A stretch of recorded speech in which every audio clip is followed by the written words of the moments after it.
Okay. I see 5 seconds, but I'm still chasing the stream delay. My name is, this is Pirate Miles, coming to you live from Brisbane, Australia. We are live, and I'm here with three members of the European Pirate Parliament. Thank you so much for joining me, guys. So before we jump into anything, I'm going to do what's called a welcome to country. Here in Australia, we like to acknowledge the traditional owners of the land upon which we gather. Obviously, us being online, we're not gathered together. However, I myself am broadcasting from Yagara and Turrbal land, in country they call Mianjin, which today is on the east coast of Australia. This was land where they never ceded sovereignty, and it was taken from them by what effectively amounts to an invasion through the colonial process. Now, we've got an absolutely action-packed program ahead of us today, and super excited to have you all here with me. Why don't we go around and introduce ourselves? So, for those of you who don't know me, and I hope most of you know me by now, I'm Pirate Miles. I am the president of Pirate Party Australia, have been for the last couple of years, and a candidate for the Senate, the upper house here in Australia. I understand we've got a lot of Europeans tuning in, getting up at the god awful time of 6 a.m. Central European time, or Americans hopping on at midnight or half past midnight to join us. Congratulations, thank you so much, and welcome. I'm sorry about the time zones. I can't control physics. So let's jump in and we'll introduce our three interviewees now. Can I get Marcel? Would you like to say a few words about yourself? Yeah, sure. So thanks for inviting me. It's an honor for me. My name is Marcel Kolaja. I'm a member of the Czech Pirate Party, and I'm vice president of the European Parliament and head of the delegation of the European Pirates in the European Parliament. I am an IT specialist by training, so no wonder that I focus on digital policies in the European Parliament. Were packed by these policies or policy initiatives in the European Parliament, the Digital Services Act, the Digital Markets Act, the European Democracy Action Plan. And that also brings me to my second field of my focus, which is media independence and media freedom.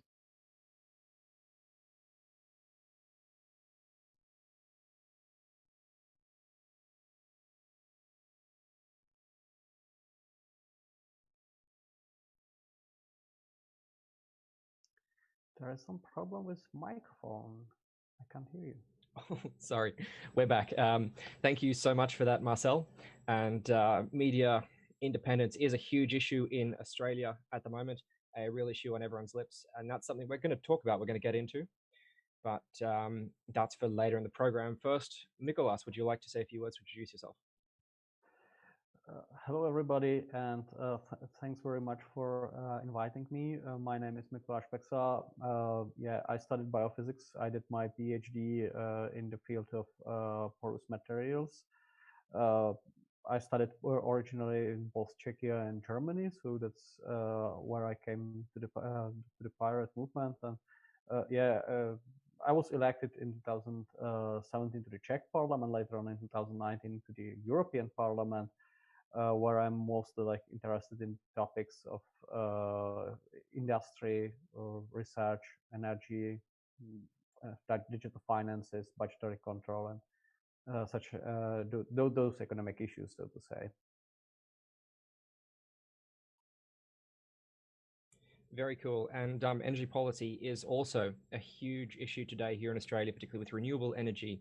The transfer over to renewable energy here in Queensland, we're known as a sunshine state because of how much potential we have for solar power, potential which our government is failing to properly exploit, which is a failure economically and also a failure environmentally. But we'll get into that later. Next, we're going to get our third and final interviewee to introduce themselves. Patrick, would you like to say a few words, please? Hi, and greetings to Down Under. My name is Patrick Breyer, and I am a member of the German Pirate Party. I studied law, and I passionately defend human rights in the age of the digital revolution. I've been active in the German civil liberties movement for many years, and also I've taken governments to court over several surveillance laws, such as on data retention. And at the moment, I'm suing the Commission over refusal of access to documents regarding a very dubious project called iBorder Control, where they claim to be able to evaluate microfacial expressions on video to tell whether you're telling lies or not. It's voodoo magic. I've been to Australia before, and I actually spent a year and more in New Zealand, so I'm very glad to join you today. Awesome. Yeah, telling people are lying by facial expressions, it sounds like, like you say, voodoo magic, like the old, what do they call them, the lie detectors from the 1900s.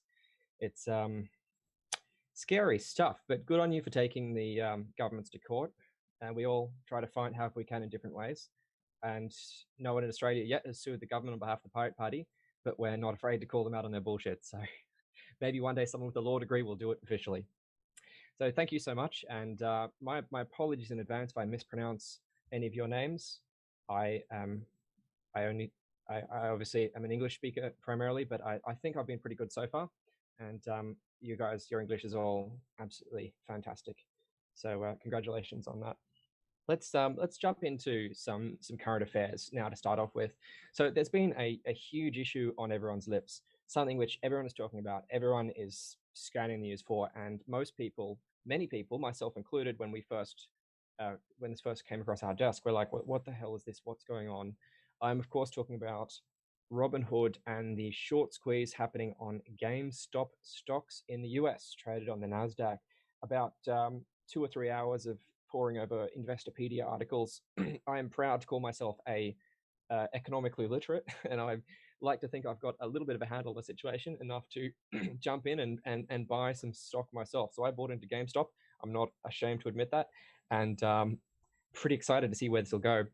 So a little bit of background here for those who aren't quite sure with what the heck is going on. They over in the US, hedge funds have been doing what's called short selling a certain stock, where they're essentially making a bet that the stock is going to fail. And here in Australia, the company is of course known as EB Games, which is a pretty well-known site in all of our major cities along the eastern coast and urban centres. EB Games is where everyone has gone for 20 years to get your PC games, your console games, and so on. The good old brick and mortar stores. This is a company which accompanied my generation, certainly, as we were growing up all the way through. And over in America, the parent company, GameStop, however, is struggling in the age of the internet. So people notice this, investors and hedge funds notice this, and made a bet their stock is crashing and they're going to falter. However, Reddit investors have a different idea and decided that, hang on a second, these guys are betting that the stock is going to fall. They're literally betting that this company is going to fail, that tens of thousands of jobs in the US are going to be lost, tens of thousands of jobs here in Australia is going to be lost, and a cultural icon of our generation is going to disappear. I shudder to call EB Games a cultural icon. I apologize, but that's where we're at. We are the internet generation. And so the internet took off to jump in and buy stocks of GameStop. And now what's happened is trading has been shut down on many platforms. The NASDAQ is talking about doing a trading halt on GameStop. The Robinhood, the trading app, which billed itself as democratized trading for everyone as a way to help retail investors get in the game, it's shut down trading there as well. It's also forcefully placing sell orders for people who've bought stock. They are deliberately forcing in retail investors like myself to take a loss on stock they've bought in order to prevent these massive hedge funds from taking a loss, because they bet that the stock would fall, but the stock has not fallen. It has gone from $7 about 12 months ago, $7 a share, to peaking at $512 a share about 16 hours ago during off trading hours. That's an incredible meteoric rise, and a lot of people are predicting that the GameStop shares are going to go even higher, theoretically into the thousands. So what we've got is, and now elected US members are actually getting involved in this. So in a stunning twist of events that is already crazier than anything 2020 could provide, not only has Ted Cruz jumped in to call out hedge funds in this, but also Alexandra Ocasio-Cortez of the well-known Democratic Squad has also jumped in to team up, perhaps, possibly, in looking at regulating these hedge funds. Now, this is a developing situation. It's absolutely wild what's going on. So I want to hear some takes now from what you guys in Europe are doing about this. Now, Mikuláš, I know you've done some work in digital finances and promoting the concept of a digital euro and modernizing financial services in Europe. What's your take on this? Well, I first have to admit that I was really like sad that at that point that I'm actually a member of parliament, because I've realized that it's not feasible for a member of parliament to really like go on the stock exchange and buy some stuff. I was really like thinking I would go for that as well, but like at that point I didn't. So I'm kind of like I can claim my neutrality on that issue because I'm absolutely not economically interested in this case. But what I have to admit, and what is my general like impression from like working in the, let's say, financial part of the parliament, is we are, or our society as it is currently now, is very much focusing on this like big companies. Like all the financial sectors, it is centralized. You speak with giants like in Europe, it's Deutsche Bank or Commerzbank, but they are everywhere. And you see it with the hedge funds. Most of the time, like the parliamentarians, the politicians, they are very much interested in talking them. I mean, like what happens in practice is that those companies are always like in close contact with elected politicians, expressing their opinions and even like trying to influence that. So as a result, under normal circumstances, they are very much staying for like the regulation of those respective funds, effectively kind of like providing them maximum playing field they even could have on the, let's say, cost of some sort of, I would say, consumer protection. Like if you are a small common person, you really cannot like get those advantages that the system provides you. At this point, I was kind of like nicely surprised about the fact that the common people who are really like supportive to this company, who are like enjoying the brand that was really like, as you said, cultural symbol, they teamed together and really like acted in their own interest and worked together and kind of like overruled this traditional system. For me, this was really like impressive and nice sign of, let's say, what I would call normality. So yeah, now we will have a quite like interesting discussion about like regulating, but I'm not. I don't think that we are here to, let's say, regulate the small users and of the financial system and kind of like restrict them. I mean, that's what happened now, and what was highlighted in this case is quite common in the world of finances. The big players, they are using their power in order to enrich themselves on the costs of the smaller one. This case was quite like shiny, but we should keep it in mind and keep it for the discussion we will have about the regulation of financial sector, because the small Reddit users who team themselves for a good thing are not those who should be punished because of this case. Yeah, absolutely. Look, regulation is always going to be a word on everyone's lips, and for us pirates who always tend to lean into the left libertarian basket, you know, we're always going to have that thought: is the regulation here justified? Is it regulation that we need? Is it something that could potentially cause more harm than good? And in the past, we've absolutely seen some crazy examples where regulation of the stock market in the US has has been a paper blanket, a wet blanket in front of a bull, you know, a paper wall in front of a bull. And in other cases, we've seen important regulation repealed entirely to try and promote market development, with predictably disastrous consequences like the 2008 GFC, which hit worldwide. Here in Australia, we all suffered because of rich hedge funds in the US just playing with everyone's livelihood, just having a nice gamble there. So, does anyone else want to jump in here? Patrick or Marcel, what's your take on this?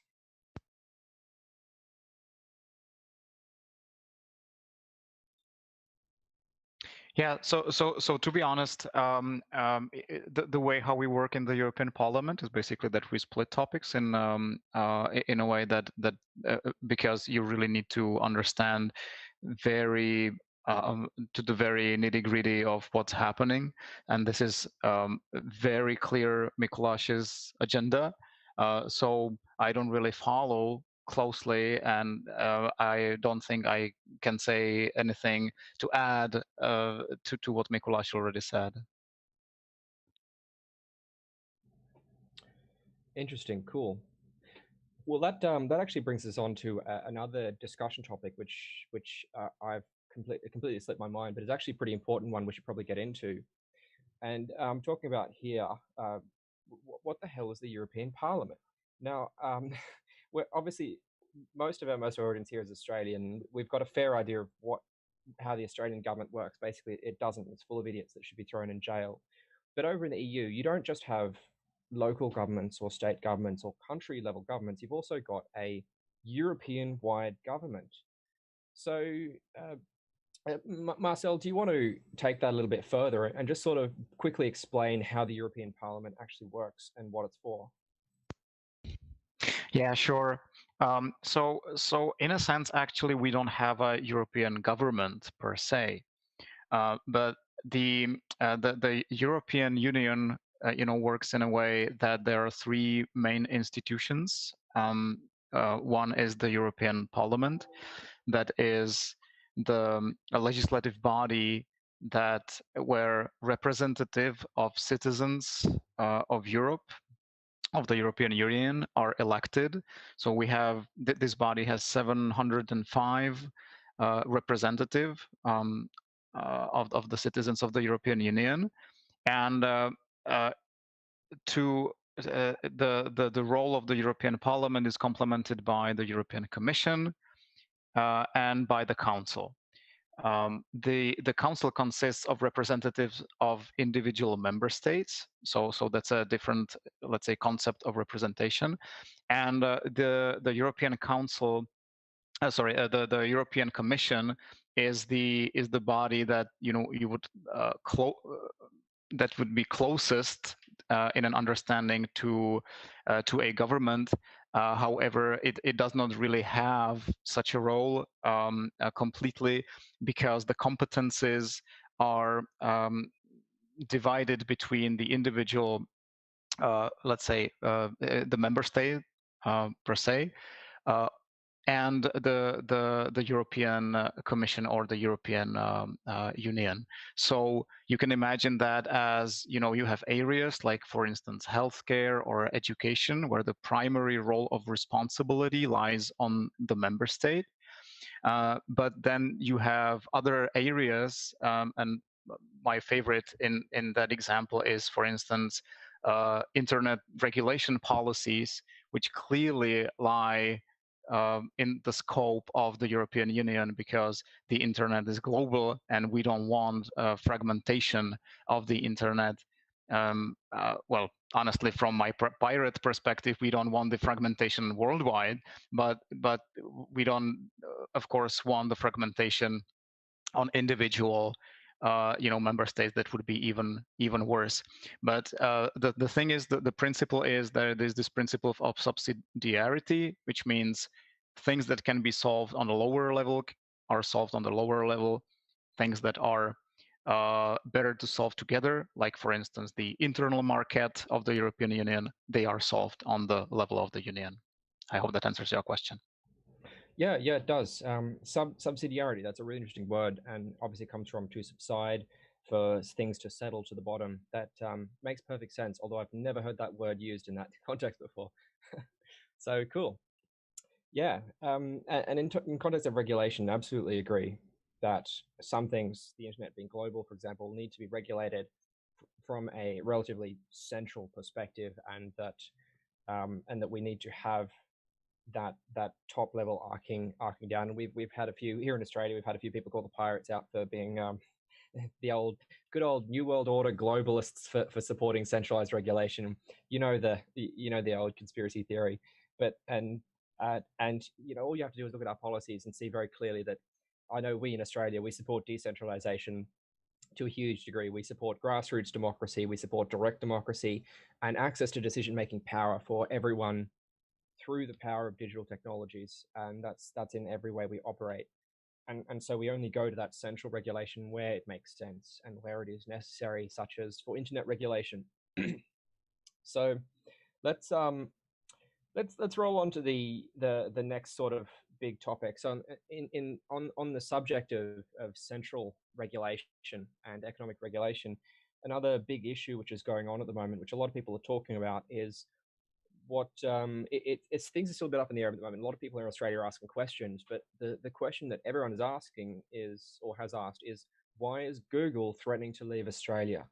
And this is something which we in the Pirates have very strong feelings about here at the Australian Pirate Party, and we've done a lot of talking about it and a lot of arguing about it, and we've interestingly copped a bit of flack from all sides for our stances. Now, we put out 2 press releases so far, and although the first one was we were commenting on a fairly obscure government inquiry, and we're just like, hey, hang on a second, there's some problems here. Not many people are interested in that, but as soon as the bill actually comes out and it's being voted in government right now, not as we speak, but in coming days or weeks, suddenly people are like, oh, hang on a second, whoa, hang on a second. And so now we've got people on the left and on the right calling us out for the position we've taken. First though, let's zoom out a little bit and figure out what the hell is going on with this Google and Facebook tax, as we're calling it. So there's a little bit of history here, which I'll briefly cover.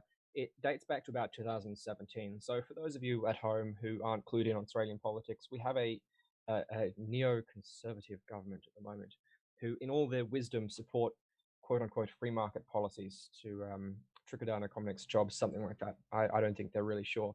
But about 2017, there was some whinging and whining from a certain company called News Corporation, who are quite infamous here in Australia, but also a little bit infamous over in the UK, as I understand, for their News of the World publication there. Now, the whinging from this organization was that, well, we're not making quite as many billions as we'd like to, so we'd like to tax a company which is making many billions. We'd like to have some of that money, please. So the government initiated an inquiry. Several recommendations came out of it. One of these recommendations was stricter privacy controls for greater consumer protection and to encourage consumer trust in digital platforms. One of the recommendations of the ACCC Digital Platforms Inquiry.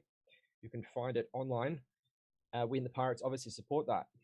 Unfortunately, one of the other recommendations, which is directly copied from submissions by for-profit corporations such as News Corp and so on, was that, well, we're not making much money, and we're concerned that online platforms like Google and Facebook are making loads of money from ads, and they're also sharing our news articles at the same time. So we'd like some of that money, please. We'd like a share of that money. So the government has taken that and ran with it. And so essentially the proposal that we're left with is that this law specifically targets Google and Facebook, only Google and Facebook. So that's right off the bat, there's a problem there when you have to legislate specifically to target specific companies. And the legislation says, if I can really very crudely, briefly summarize, the legislation says, well, you have to go and negotiate with these news companies in order to come to some kind of commercial arrangement for linking to their news articles. So the implication there is that Google should be paying 7 News for linking to 7 news articles, that Google should be paying The Guardian or the ABC for linking to Guardian or ABC news articles. And if Google says, well, look, we're not quite sure this is economically feasible for us, that we're paying you to give you referral traffic, then the news company can go to the government and say, well, look, they're refusing to pay us money, so we need to go to arbitration. Then an arbitration panel can make a decision. They'll hear submissions from Google or Facebook, and they'll hear submissions from News Corp, Guardian, ABC, SBS, so on and so forth, about how much whoever should be paying and who it should be paid to, and then they'll make a decision about how much Google or Facebook should be paying to this news organization. So suddenly we've opened up this massive can of worms where we've got so many different issues pinging off in so many different directions that everyone is going like, well, what the hell is going on? But the reality is, our take on it is that it's bad. Multiple reasons why it's bad, and we've said so. And to briefly highlight some of the key issues there. So we in the Pirates, for those of you who aren't familiar, we care a little bit about internet piracy and copyright reform. It's something we do consider fairly important. So we talk about something called fair use, which is the idea that you can make use of a bit of content without actually being forced to pay for it. And usually it's just fair use exemption will typically only cover an article headline or an article excerpt or summary or so forth. what Google is doing by, and I'm sorry, I'm ranting and preaching a little bit here, but this is something I care very deeply about. What Google is doing by search indexing an article title, I believe it falls under fair use. You may disagree, and we'll get into that in a second. Listeners at home may disagree, but I believe it falls under fair use. And so why are we suddenly expanding our copyright regime and calling it something completely different, a stealth tax, when all they're doing is essentially making fair use, and they're sending potentially hundreds of millions of dollars in referral value. And so to compound this issue, moving on further, suddenly it's not the government which is enforcing this well, it's not the government which is making these decisions about what to pay. Now we've got an independent arbitrator panel. And I know this is something which has actually come up in the in the EU. I believe it was I think it was Mikuláš. This was something which you've actually campaigned around with the external arbitration panels making decisions when they should be democratically decided by a government. So suddenly we've got 20 different rules for 20 different companies, and this publicly enforced private tax of money transfer between corporations. So we're going to get into some questions now. Sorry for that. That kind of went for a little bit, but I just wanted to give a little background there for our Australian viewers, because this is obviously a developing situation, but also for our European viewers who are tuning in. Now, I might have mentioned here or there in our press releases that this is very similar to something that happened in Europe a few years ago, which our friends in the European pirate movement were calling the link tax, where copyright draconians were essentially saying, well, we want to charge every time you link to a bit of content. And I understand the Pirate Party, the European Pirate Party, did a bit of activism about this. Patrick, do you have any thoughts on this? Yeah, definitely. We've been campaigning on this for a long time, because it was actually Germany that first came up with the bad idea to introduce such a link tax, which later failed in court. But still, German politicians such as Axel Voss made it EU law. And that's where we stand now. But actually, the experience was really a failed one, because when Google News threatened to delist major news sites who insisted on revenue, then they basically in the end found an agreement to be listed without any remuneration, just to stay on Google News, because obviously it's in the interest of the publishers as well, and they make money from those referrals through the advertisements.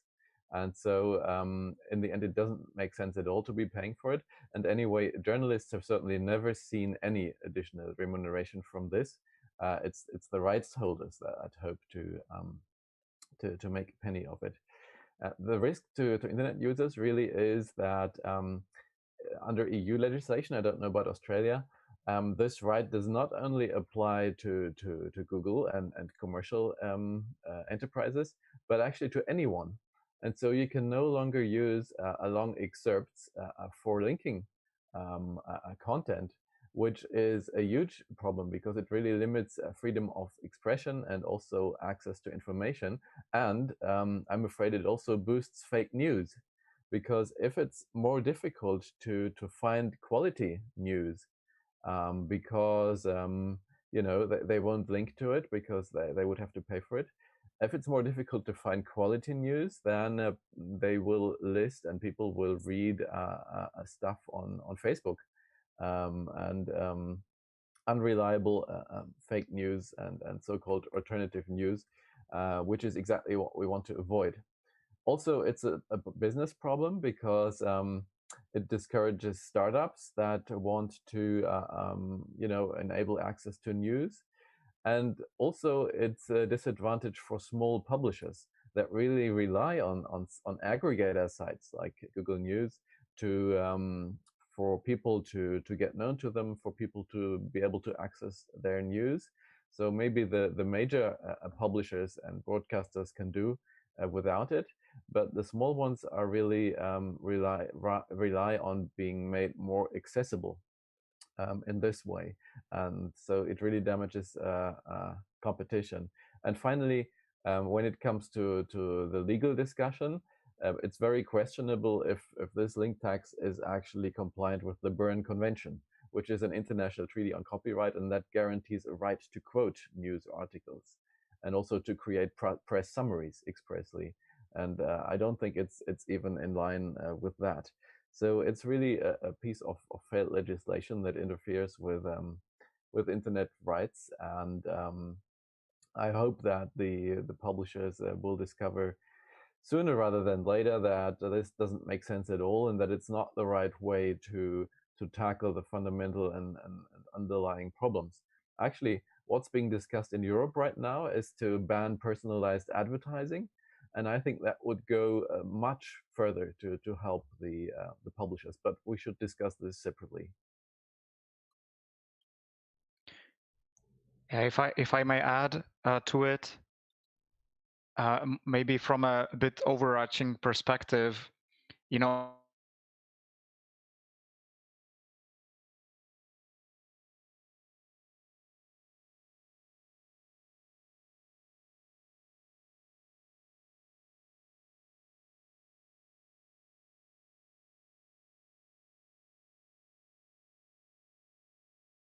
Oh, we seem to have dropped out.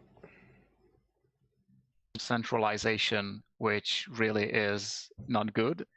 And you know, the legislators are trying to resolve this issue by a very, you know, bad non-systematic approach.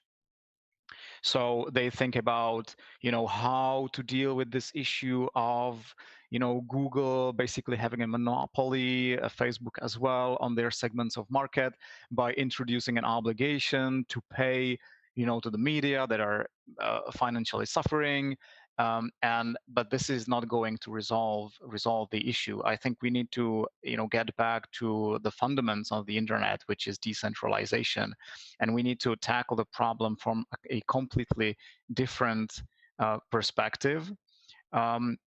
We need to, you know, look at how we can decentralize the internet back, which is one of the legislation that I've been working on, called the Digital Markets Act, that tries to tackle this with this principle of interoperability, that that large dominant platforms would have the obligation to allow for interoperability from other players on the market. So then you know, if we speak, for instance, about social networks, Facebook would have to provide an API and documentation and what's needed in order that, you know, social networks like, for instance, Mastodon, which is a decentralized social network, you know, could interconnect with it, and you could stay in touch with your friends that are on Facebook while not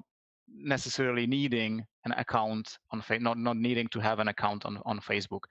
By that, we would allow competition to grow, because that's one of the biggest issues today. People are not necessarily on these large platforms because they are the best, because they protect their privacy. No, they are there usually because they have their friends there, and it's very difficult to change the platform that you want to be on, because there's no one there yet. But while people are not joining there for this reason, no one will be there. So we need to tackle this chicken and egg problem. So that's one of the things I wanted to say. And the second thing I wanted to say is, you know, Google threatened that they would leave the Australian market if this bill passes. And well, that's not really far-fetched, I need to say, because this is what happened in Spain in the past when a similar provision was adopted, that just Google News left the Spanish market. So I don't think it's really, you know, far-fetched. And I think that you're doing a great job as the Australian Pirate Party to criticize this bill, because it goes in a really wrong direction and goes against the principle of the internet per se. Yeah, we're looking at the walled garden ideology, the idea that we see most obviously in Apple, where everything is kept within the Apple ecosystem. But we've also started to see with Google as of about 10, 15 years ago, where so much more Google services are very centralized. And again, on Facebook, a lot of the Facebook stuff is very much, we want to keep things in Facebook. And you know, you hear Facebook and Google just recently saying we provide huge amounts of referral value. You know, we Google apparently years ago, someone said that, oh, we want to get people off our platform on a third party as soon as possible. Well, no, there was an analysis by themarkup.com, which I actually just read today, which found that on the average Google page, anywhere from 40 to 60% of the content from a Google search is going to be Google internal Google web pages or Google products, and sometimes that is going to include content which Google has scraped from third-party websites. Now that's absolutely copyright infringement, and I'm a copyright minimalist. I believe in reform and fair use exemptions, and we've advocated that for well over a decade now as part of the pirate movement. But in this case, where Google is unfairly profiting off things, they should be, as a for-profit business, they should be paying tax, they should be paying royalties on that content. But I believe for the majority of cases, that's not happening with Google searches. In the majority of cases, it's not happening with Facebook. So all we can, in terms of the news media bargaining code, I've got this very sneaky suspicion that it's going to go to arbitration, and Facebook and Google are going to present their case and say, well, Your Honor, dear arbitration panel, we, for this particular website, 7 News, we provide them with, $250 million, $100 million worth of referral traffic every year. So how much do you think we should pay them for the privilege of providing them that referral traffic? I have a sneaky suspicion that's the way it's going to go down, and it's an absolute mess. And the way we're playing it is saying that it's a stealth tax for going directly to Murdoch Media, to mates of the Liberal Party here in Australia, to pay for their donation campaigns, because the original legislation didn't include ABC or the SBS. It did not include the public broadcasters. So for those of you at home who are listening and following along, here in Australia, we have a much-loved, we call her Auntie, the Australian Broadcasting Corporation. She's done some incredible things for Australia over the years, been there for many classic moments of Australian history, and also been under constant attack from the Liberal National Party and Conservatives, perhaps because good old Auntie ABC speaks the truth, unbiased, and she shows what ordinary people are doing here in Australia. And Conservatives don't like that. They don't like hearing a fair and unbiased media. So much trouble abounds. But with a little bit of luck, we can keep pushing away, and maybe just like you in the EU had some wins on the link tax, maybe we'll have some wins on this code as well in the year or years to come. So Marcel, you've got an interesting thought here. What can we do to promote more media independence and counter consolidation? Because here in Australia, that's a huge issue, and that's something which a lot of people really care about. That News Corporation, owned by good old Master Murdoch, has something like 60 to 80% of the media market here in Australia. That's an incredible amount of centralization, incredible amount of consolidation. Marcel would take it away. Yeah, I believe that this is an issue where not necessarily there's one solution that fits all. And I don't really understand the Australian situation to the extent that I can really comment it in detail and give you a solution to the problem that you've been having on this market in Australia. But I can compare it to what's been happening in Europe, where in some of the countries, especially in the Central and European, in the Central and Eastern European region, including the Czech Republic, actually, there has been this very bad trend of media independence going down. I know that it might sound really, ridiculous, but our prime minister in the Czech Republic owns like 1/3 of the market. I mean, that's just, I mean, yeah, I know for someone that does not know the situation, this might sound really ridiculous, but that's exactly what it is. And um, uh, the market in the Czech Republic is not in the worst shape. In Europe, there are countries that are doing actually worse, which is, for instance, Poland and Hungary. And there is this press media freedom index that puts countries on a ranking how they're doing when it comes to press media, press freedom, and you can see that the Czech Republic, Poland, and Hungary are constantly falling on this ranking throughout the recent years. And you can also very easily link it to an issue of democracy basically being in jeopardy, and with the issue of rule of law, which Mikuláš actually has one of his core agenda when it comes to let's say the financial side of the rule of law and how to enforce rule of law. So maybe he could spare a couple words on that. But I take it from the media side. So you can see that there is a very close link with these. And from my perspective, and if I look at Poland and Hungary and the Czech Republic, what is the main one of the main attributes of seeing the media independence going down and media freedom going down and the situation on the market be bad, if that happens exactly when rule of law is not respected, and it happens exactly when the public service media actually go down. So for instance, the situation in Poland is that the public broadcaster, the main TV called TVP, basically serves as a propaganda channel for the government party, and this is a really huge issue, because then when you do not have in media the natural opposition and basically controlling the government, then of course it's very difficult for citizens to understand that maybe the government might be doing some things that are just not right.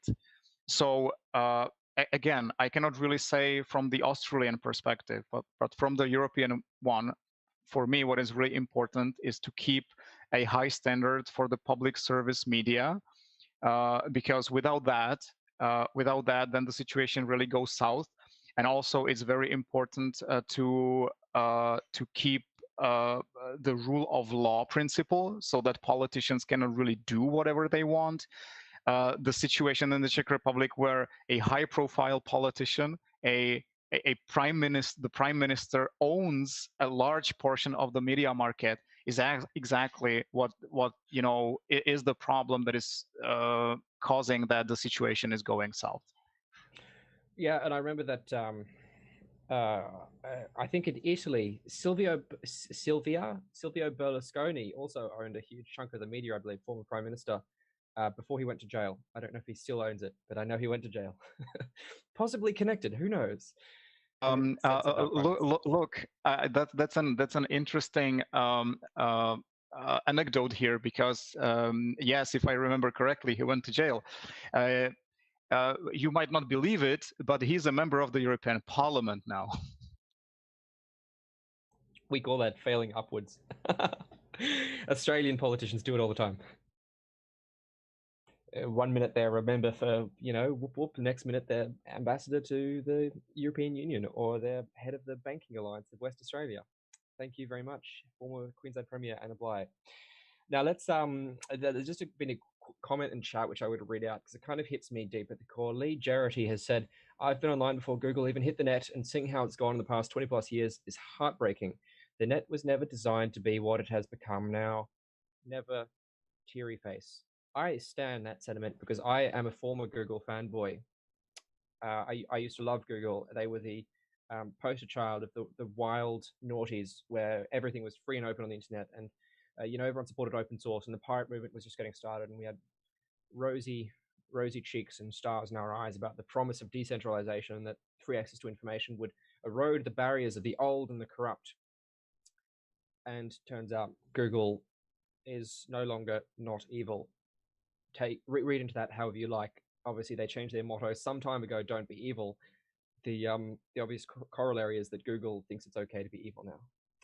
So for those of you listening at home, please feel free to put comments or questions in chat. I'm more than happy to read them out and provide them to our interviewees here. If you have a question for one of the 3 members of the European Parliament, or for myself or anyone else, and want to put it out there, we're taking questions on Twitter, Facebook, and Discord, and pretty much any platform where we're monitoring, which is most of them, I hope. Soon to be possibly even TikTok or Instagram, I'm told, but I don't believe it. So let's jump to a question on Twitter which came through. This question is for this question I'm going to give to Patrick, actually, because it relates to Germany. And Patrick, I noticed you wanted to add something as well, so maybe you can sort of take the floor for a little bit. The question is, could you please give an update on the upload filter issue as it relates to the EU, and in particular Germany, as there seems to be some recent activity on it? Patrick, what are your thoughts there? Yeah, well, basically, what I wanted to comment on the previous issue of media plurality is that we have the very same problem all over Europe as well. Some governments are considering to tackle it by actually funding the media, but that's like a terrible solution because it makes them dependent on government funds, and we certainly don't want the free press to, because their function really is to control the government, and they can't do that reliably if they receive funds from them. And actually, one of the governments that has been doing that is Hungary, which is known for its so-called illiberal democracy model that is followed by the authoritarian leadership. So hands off that idea. What I mentioned before as a possible solution is banning personalized advertising, because that is something that's sucking advertising money away from traditional publishers. Because obviously with a newspaper or a TV station, you can't personalize your advertising. You can't target people using information about their privacy, about their sexual orientation, about their age, about their weaknesses, all of which are information that are mined from internet users without asking them so far. And so we're pushing hard that in the context of current reform, Digital Services Act, that personalized advertising is banned. That would put the traditional media on an equal footing as the internet media, so they can use context-based advertising. And actually, quite a few numbers show that the ad revenue does not decrease in the way that it was thought and feared. So talk about upload filters. So there's this terrible policy from tech companies, including Google, to use these filters to automatically flag, or often even automatically remove, or not allow in the first place the upload of certain material. It's used against copyright material, it's used against terrorist content online, it's used against child sexual abuse material, but also against many content that only violate the terms and conditions and no law at all. Yes, such as strange US feelings about naked statues, etc. They won't allow you to show. And we know how much so the terrible needs sex. yeah, it's really strange. So the terrible thing about these filters is that they're really error prone. They will, where they use so-called artificial intelligence or machine learning to detect content, they really suppress at a massive scale illegal content. And even where they are on spot, for example, with copyrighted content, the filter can't tell whether you still have the right to use copyright content under fair use because you are quoting something, because you're criticizing something. You can have a right to use copyrighted content. And same with terrorist content. It really depends on the context that you're using a photo, for example. Are you using it because you're a terrorist organization, or are you using it because you're a press outlet and reporting on a terrorist incident? And filters can't tell. So they will overblock, and they will overblock massively. And that's why many European countries have protested and taken to the streets to protest the EU copyright reform that was nonetheless by a very small margin adopted last year, just before the European elections. The parties that were responsible to it suffered major losses in the elections subsequently. And I think the European Parliament has learned a bit from that. So far, major parties are avoiding the topic, but we've managed to exclude it from new anti-terrorism legislation. So what happens to the copyright upload filters? They're in the process of transposing them in Germany into national law. But Poland has filed a court action against the EU copyright directive that requires to use these upload filters against copyrighted content. And the European Court of Justice will have to decide, hopefully later this year, whether this is actually compliant with freedom of expression. I'm a bit wary of that decision because the court has in the past ruled that Facebook would have to block defamatory speech, not only remove it, but also block it in the future. Some Austrian politician, actually from the Green Party, sued Facebook, and the court unfortunately decided that they could actually demand a court order, requiring Facebook to suppress similar content posted in the future, which is a huge problem because, again, this very same content that is maybe defamatory can be legal in a different context. For example, if I publish the court judgment, which actually contains the insults, but it is still legal to publish a court judgment. And so for some purposes or in a different context, it can be legal to use the very same words. And using an upload filter on this suppresses legal and free speech. So that's why it's completely the wrong approach.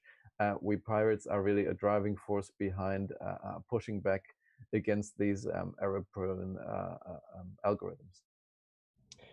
Look, this issue is a little bit personal for me because here in Australia, we tried something, the government tried something very similar about 12 years ago. It was called the clean feed. And this was the issue which really got me into politics the first time. This is the issue which really got me into the Pirate Party. And the only reason, I tell this story all the time, but I'm going to tell it again, goddammit. The only reason I'm not a founding member of the Pirate Party in Australia was because I was too young to vote. So I couldn't legally be a member. And I'm still a little bit sore about that. But that it is what it is. I can't control the laws of time. And so the Labor government at the time, centre-left, they call themselves, decided, well, we need some votes. Where are we going to get votes from? Oh, I know. Everyone hates child porn. And obviously it's a terrible thing. But they're like, well, we need to crack down on it somehow. We need to prove ourselves strong on child porn. And so they brought in this filter for it. And they blocked two, as I recall, they blocked two legal porn websites for some reason. They blocked a euthanasia website, and they blocked some, from memory, radical Islamic websites. And that was about it. And obviously half of those websites had changed their name and IP within like in a month, and you could get around them without even using a VPN.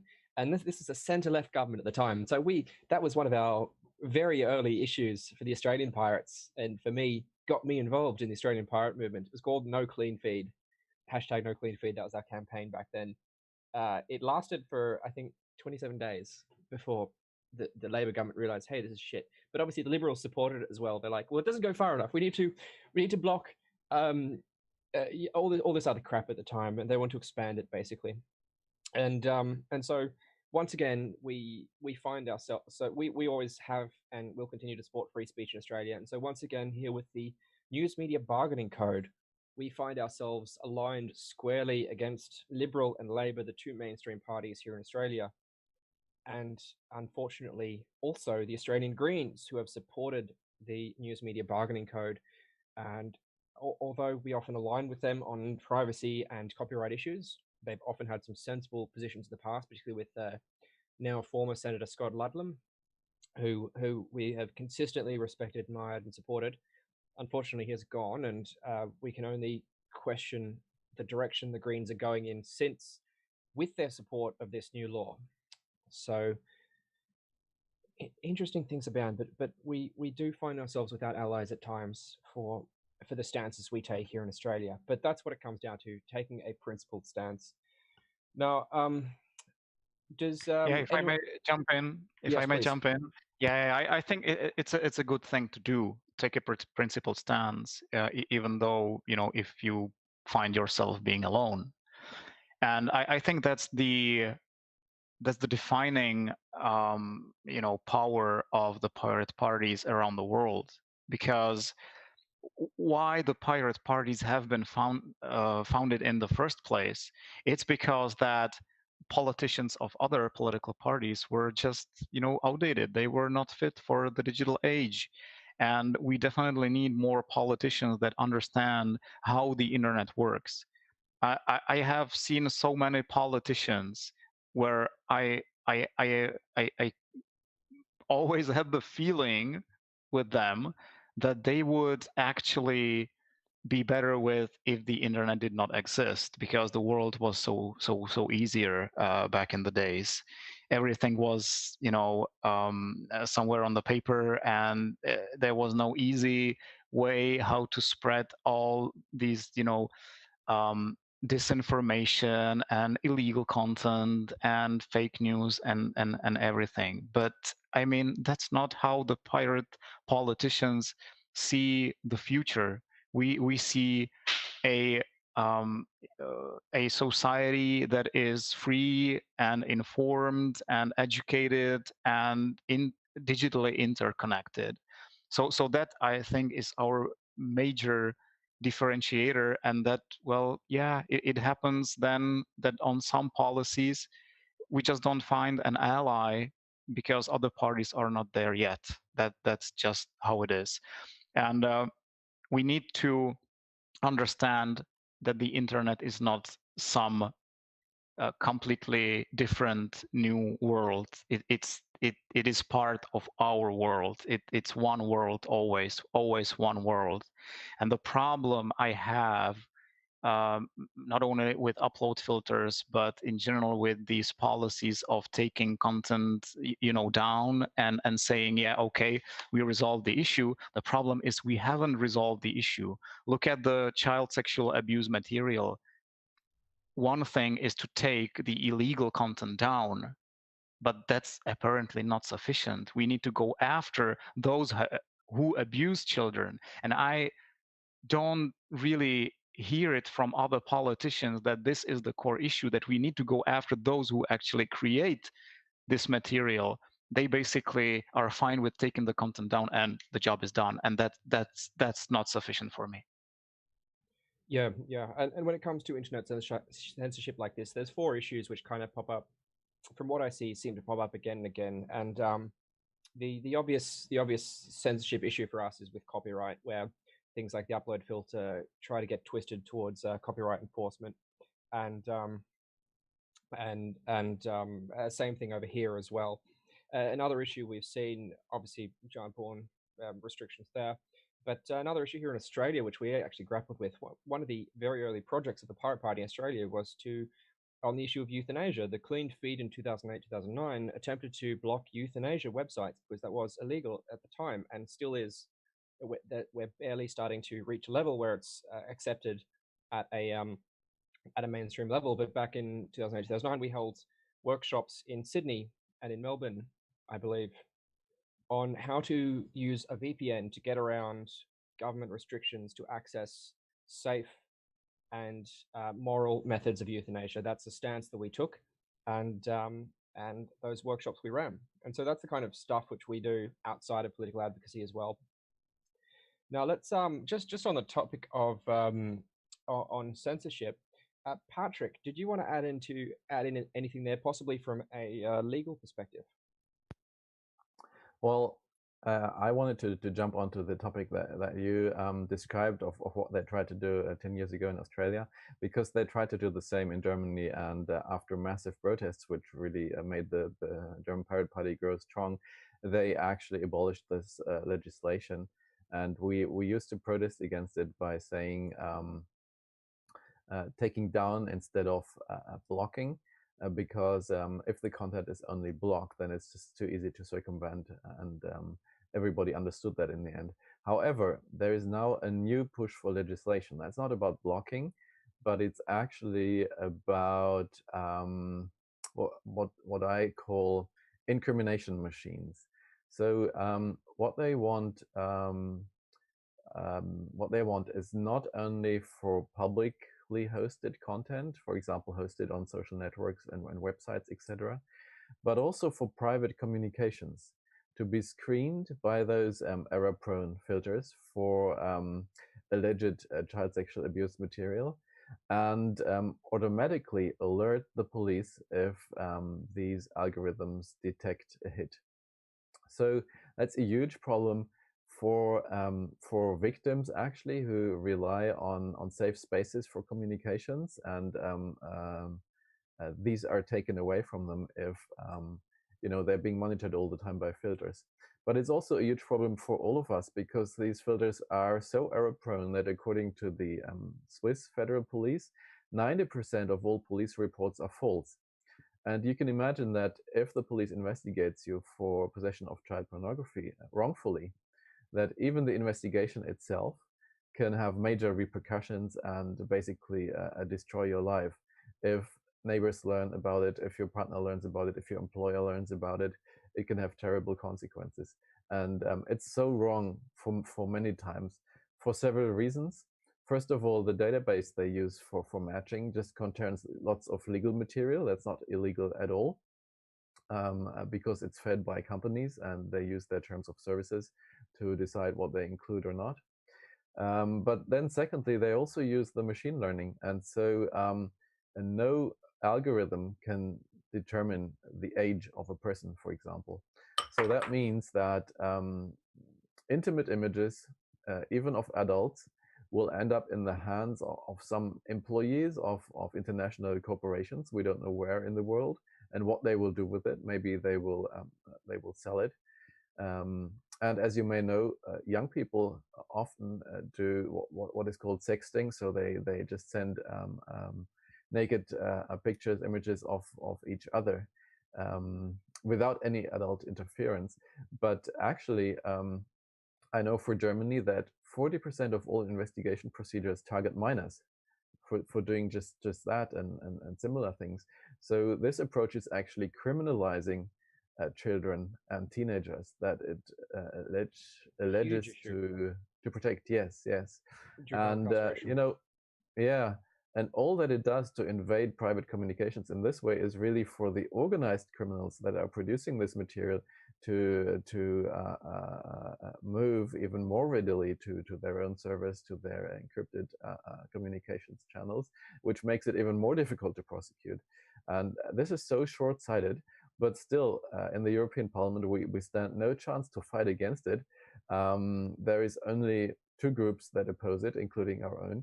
And there's another group that basically says you are right, but because of public pressure, we need to go along. And so the only thing we can do is actually sue in court about this, because the courts have decided in the past that, of course, you cannot use methods of mass surveillance. You cannot indiscriminately analyze the content of private communications in search of terrorism, it was at that point of time. But obviously the same goes for any other illegal material. And it's so sad that it's the courts in the end that have to take these unpopular decisions, because politicians do not have the guts to explain to their voters, look, the aim is just so important and legitimate, but the method is just so wrong. We need to use other means.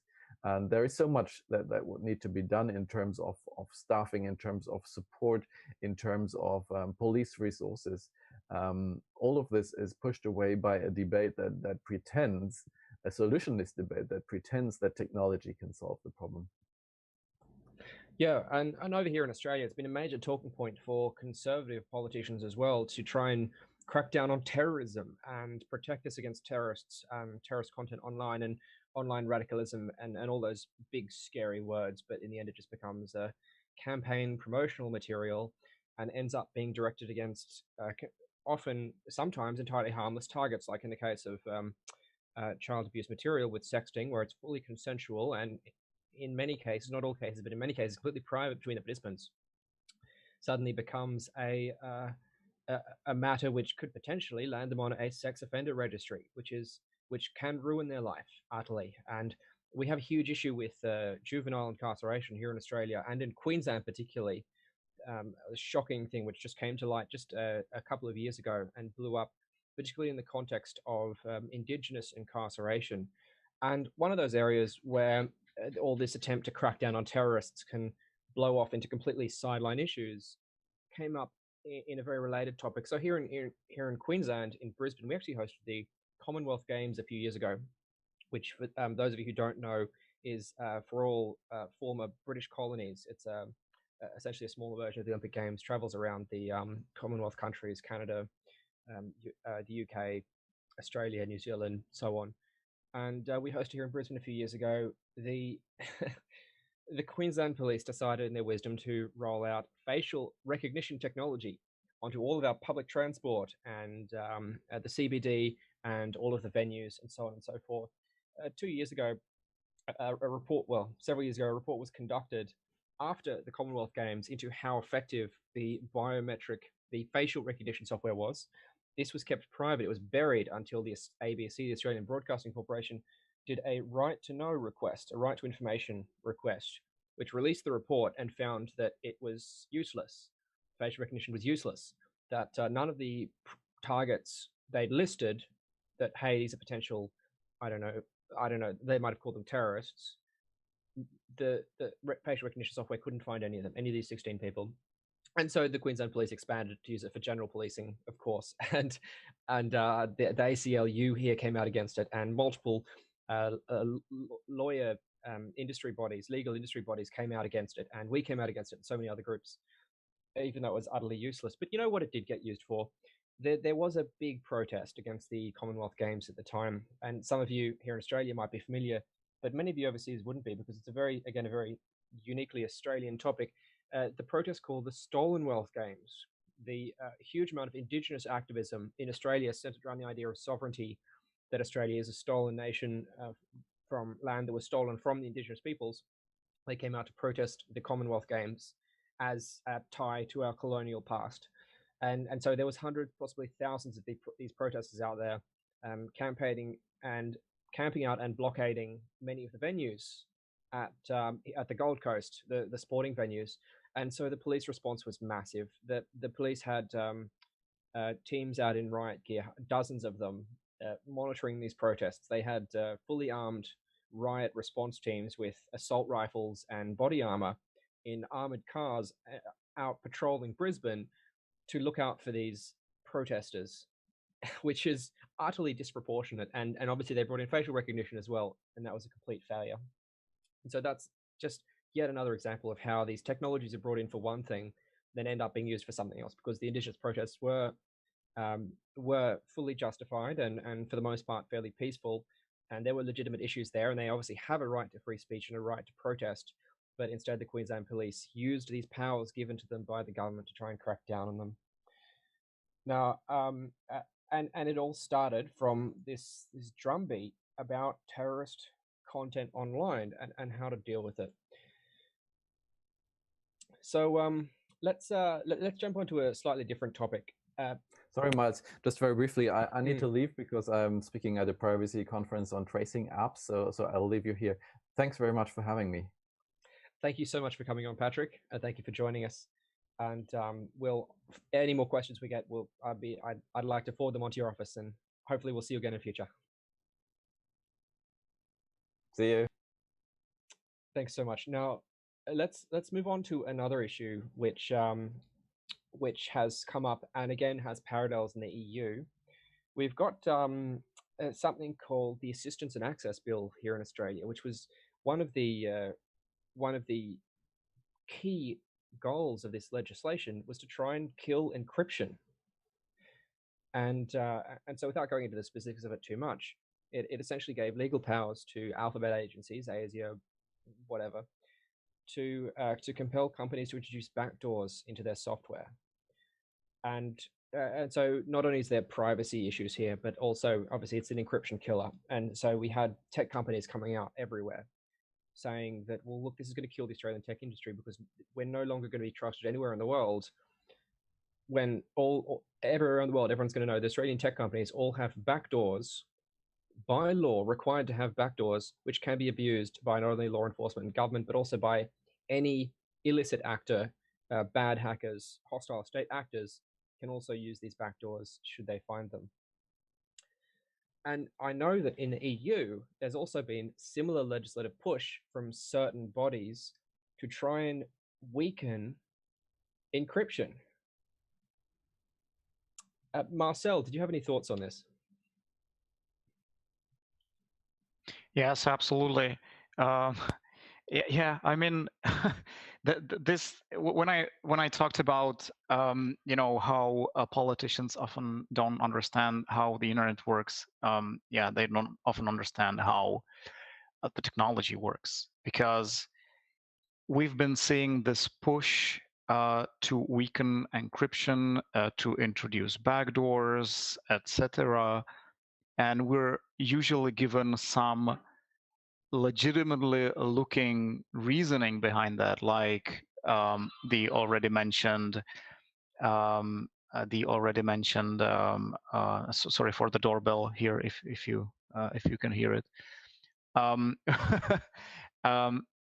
So the already mentioned child sexual abuse material or terrorist content or anything like that.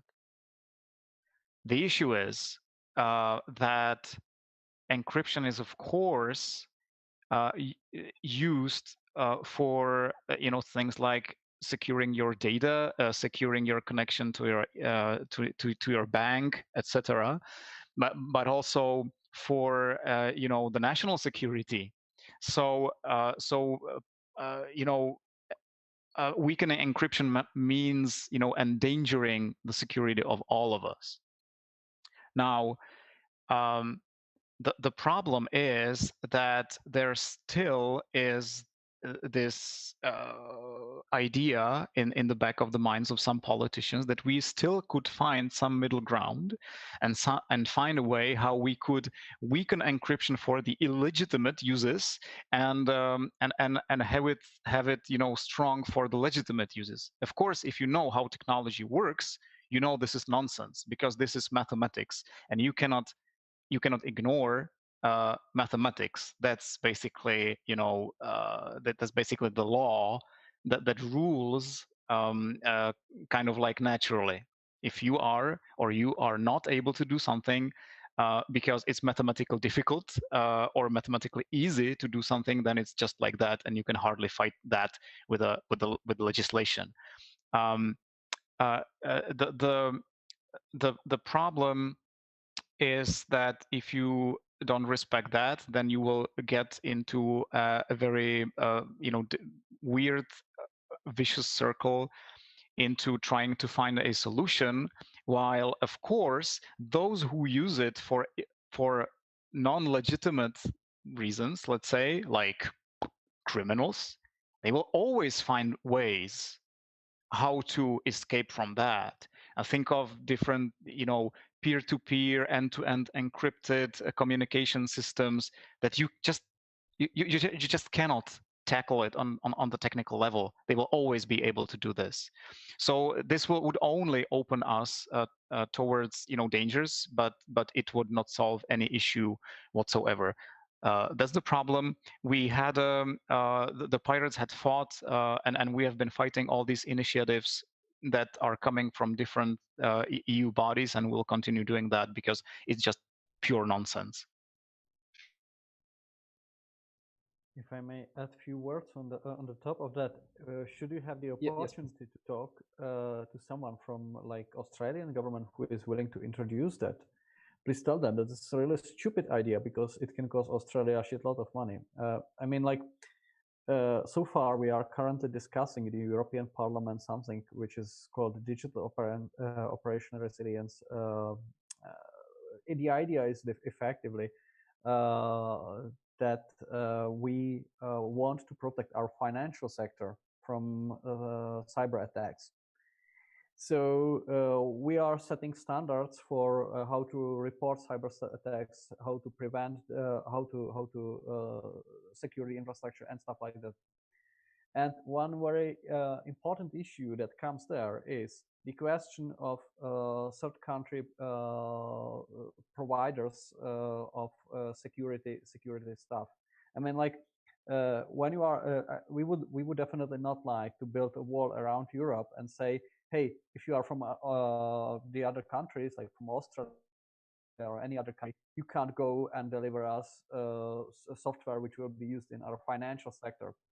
However, there will be definitely some restrictions in the sense of like there should not be backdoors in the software you are delivering for like security purposes. So should you mandatorily introduce backdoors to the software you are delivering, we cannot like buy it from you, which means like it's of course quite like a sovereign decision of Australian government, but you are now discussing whether you want to exclude yourself from a market with, let's say, 500 million of consumers, which is not really a smart idea from the business point of view, I would say, but it's definitely your business decision, not ours. Yeah, but I would not do that in being here. Look, tech companies in Australia said the same thing. They said, look, we're going to become the laughing stock of the world and no one's going to want to do business with us. And, you know, here we are now. So what can we do? But our current prime minister, our previous two prime ministers ago, a conservative by the name of Tony Abbott, lovely guy, real beauty, wants to bring back the monarchy to Australia. Legitimately, he wants to bring back the monarchy. He said once when confronted about how the laws of mathematics mean that you've weakened the encryption, so the laws of mathematics mean that it'll be very easy to break now. And this man, former Prime Minister Tony Abbott, I shit you not, he was quoted as saying, the laws of mathematics don't apply in Australia, only Australian laws do. And that's the caliber, of conservative prime ministers we have. Yeah, people who heard that, like, we just want to go and jump out a window next.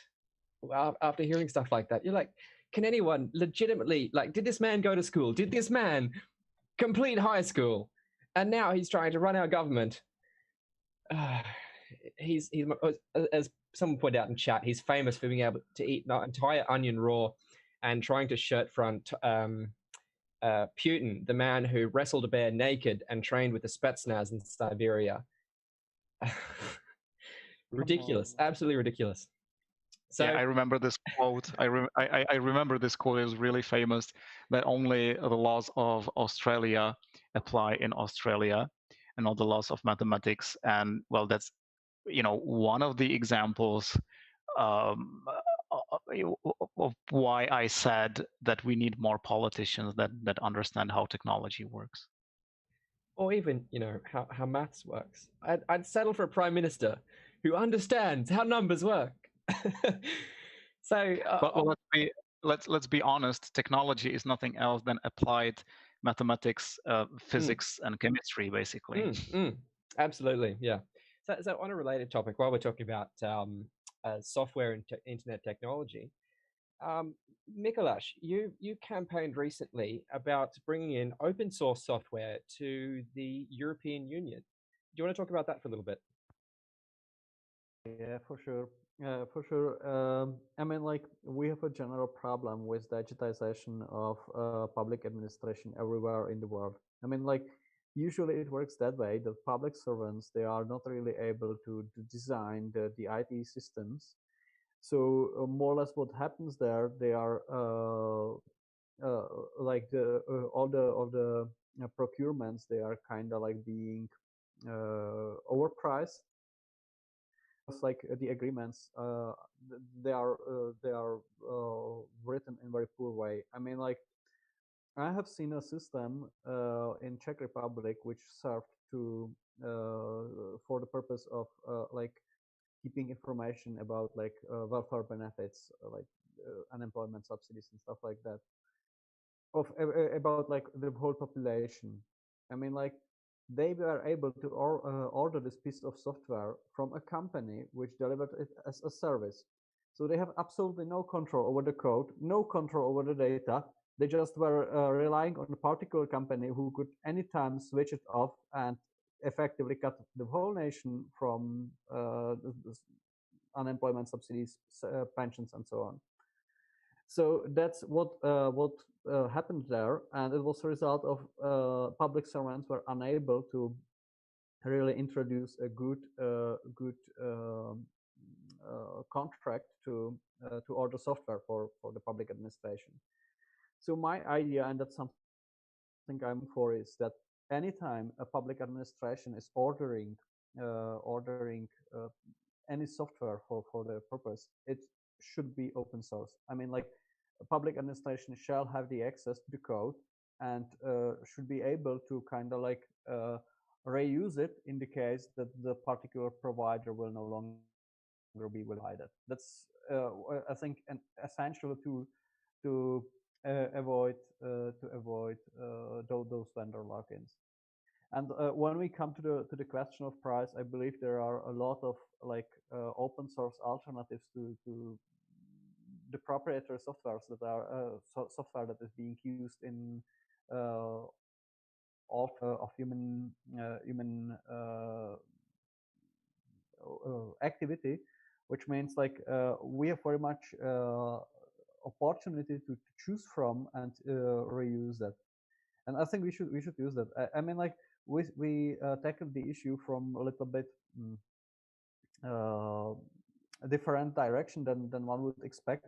I'm a member of Budgetary Control Committee, which means like I started asking in the European institutions, like, hey, do you use open software to open source to kind of like reduce the costs you have for IT?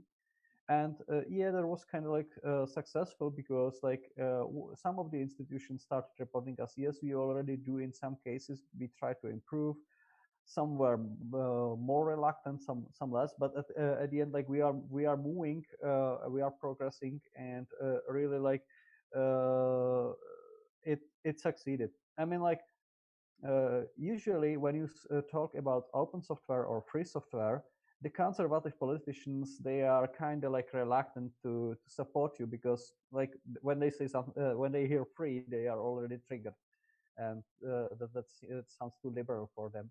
However, when you talk about budgetary control and financial responsibility, and this is actually a way to save money, they kind of like understand, and from time to time you can manage to convince them to support you. So which kind of like succeeded, and like we started in the annual reports for the during the last year, and this year we really see like an improvement overall in these institutions, that what they are reporting. So I'm really happy about that, and we will definitely push for that. It's a little bit maybe invisible on the first side, but I think we are really like changing it from within, and that's very useful. I would very much recommend that, and you can do it as well if you are like running I don't know, like municipal administration, or like any single small town anywhere in the world can start with doing that, and using open source in order to save costs and ensure security for the local administration. Yeah, if I may add a bit to that, I think the bottom line is the public money, public code principle. It's absolutely normal in any other area that, you know, something that you pay you use taxpayers' money to pay for something, then the result also, you know, needs to be public. And it's very difficult to understand why this principle does not work with software. And it's a major issue that is bringing this vendor lock-in problems, where the administration buys something for public money, completely funds the development of it, but still they have no copyright over the result. I mean, that is something that is absolutely unacceptable for us, because then if we use the taxpayers' money to buy this, then also the result needs to be reusable in the public. Yeah. So. Yeah, Mikuláš, you're right. This is awesome, but it does tend to be a bit invisible. It's something that isn't. It's not really a sexy policy. It's not something which people really know or understand or grasp unless you know software, you know open source, you know free software, and you understand the benefits already. Like you said, talk from a budgetary perspective, and the offline politicians just get on side immediately. I'm a huge supporter of open source, and by extension, free software, as in free beer.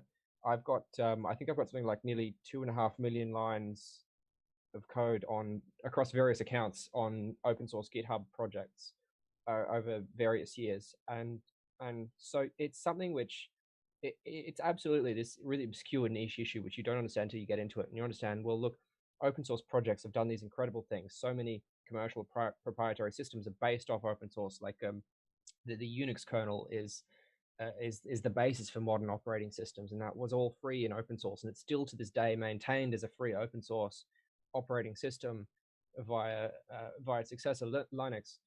So this is stuff which is which there are so many clear benefits around transparency and democratization, which sometimes do tend to get a bit lost in the technical specifics. So while we're on the topic of Marcel, you brought up copyright. So coming back to that topic, you've been campaigning recently on something very interesting, which has actually popped up once or twice on our radar here in the Australian Pirates, which is to do with artificial intelligence. Now, I remember a few years ago there was an algorithm which actually someone wrote. I can't remember where in the world it was. But this was a few years ago. They wrote an algorithm to automatically generate every single possible melody, and they generated like 10 million or a billion different melodies using this algorithm, and then released all of those melodies under an open source license or a Creative Commons license, in the hopes that all music forever afterwards would now be free and open source and Creative Commons. So, Marcel, what have you been doing in that space? That you're saying that because I had the idea a couple of years ago. Oh, I'm sorry. No. I don't think I have ever published that anywhere, but I had this idea a couple of years ago that we could do something like this. But I'm afraid that, also law does not often work in a way that we would, naturally think, as in common sense, and has a lot of pitfalls. So I'm not sure about, from a legal perspective, this is what would really happen. But when you connect AI and copyright, what I have been promoting is that we cannot allow to create another layer of copyright that would be attributed to artificial intelligence or whoever owns the artificial intelligence or whichever framework comes to mind, because that would be a major problem for future creativity.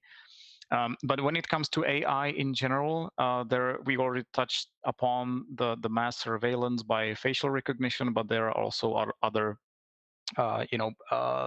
issues that are connected to that. So on one hand, artificial intelligence and machine learning, I think all of us agree.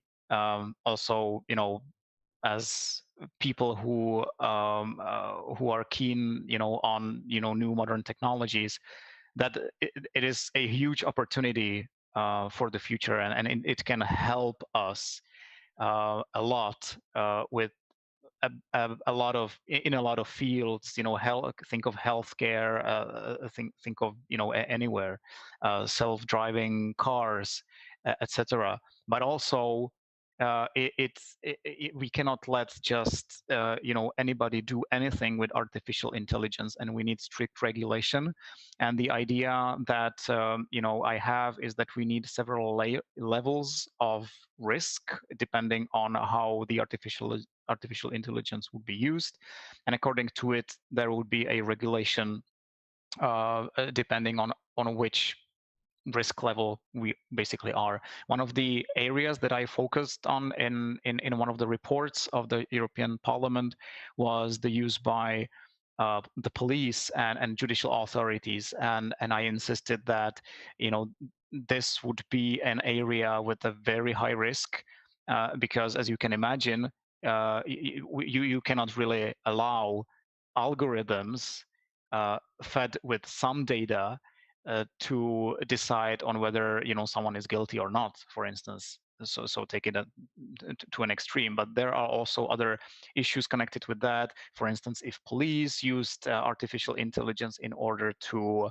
identify where more police officers are needed because there's more criminality, then of course you are basically feeding it with biased data, because you have data on, for instance, in some city area there is more criminality, you put more officers there, and with that you are making the data biased even more, because of course there is the dependence on how many officers you have and how much criminality you are able to reveal. So you would have literally areas with no police officers because there's no criminality there, quote unquote.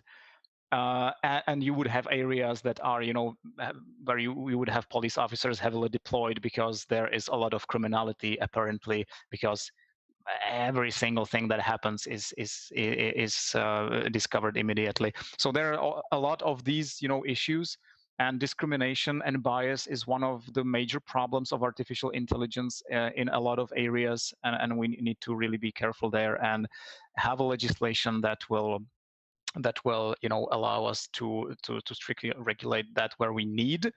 And of course, having spoken about open source just a while ago, I also need to stress that open source and open data are best fit in order to build artificial intelligence that is transparent and is human centered and really works for the humankind.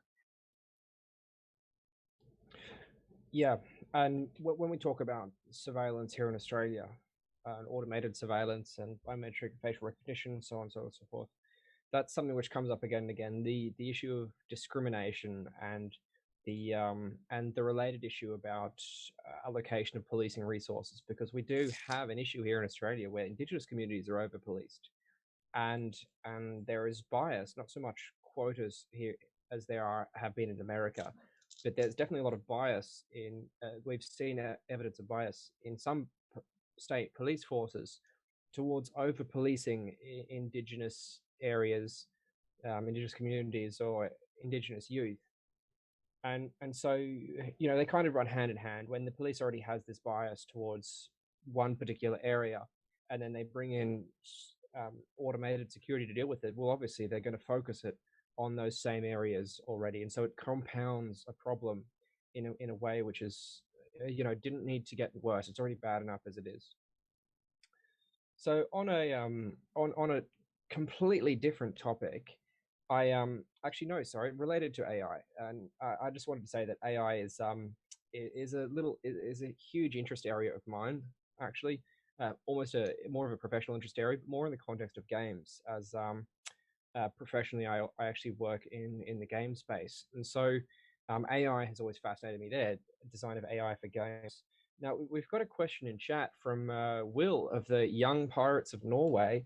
He's asking what is the pirate party Czechia and the European pirates doing about the games industry in Europe? Very, very quickly now. Open question.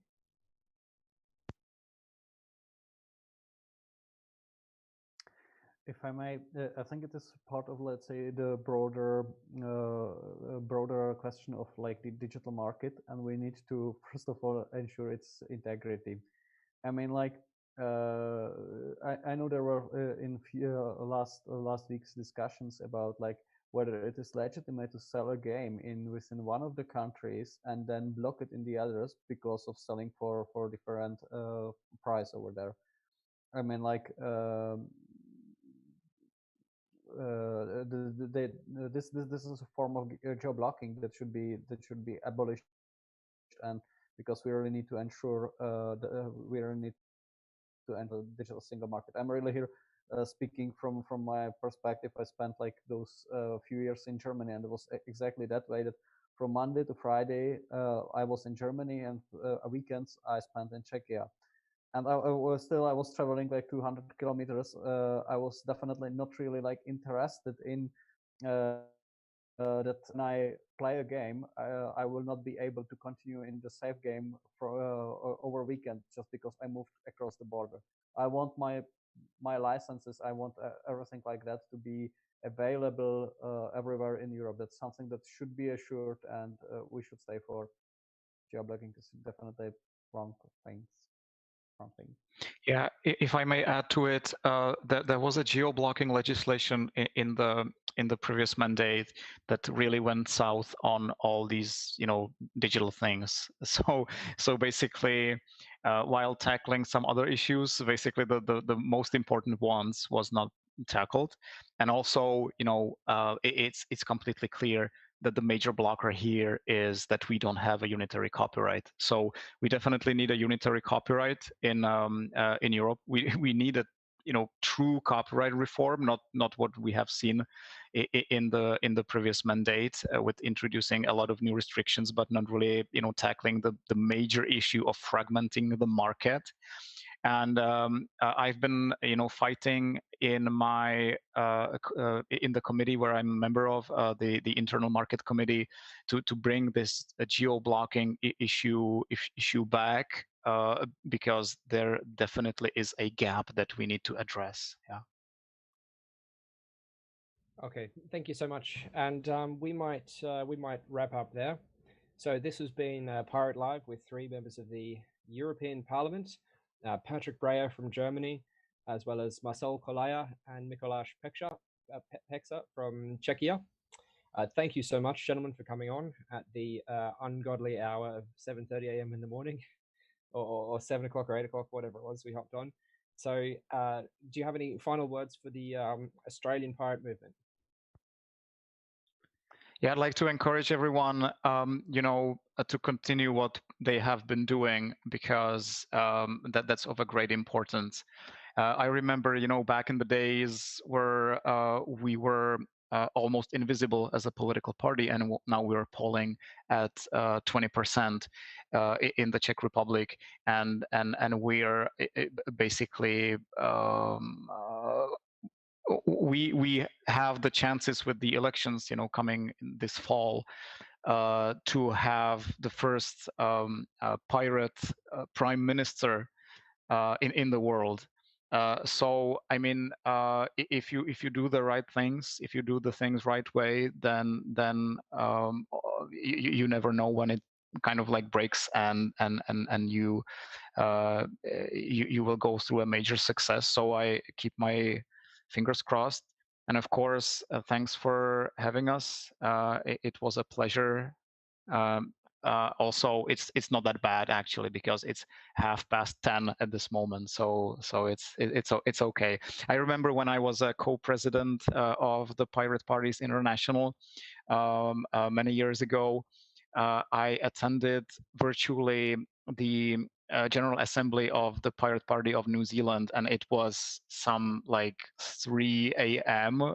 For me, so that was a lot worse.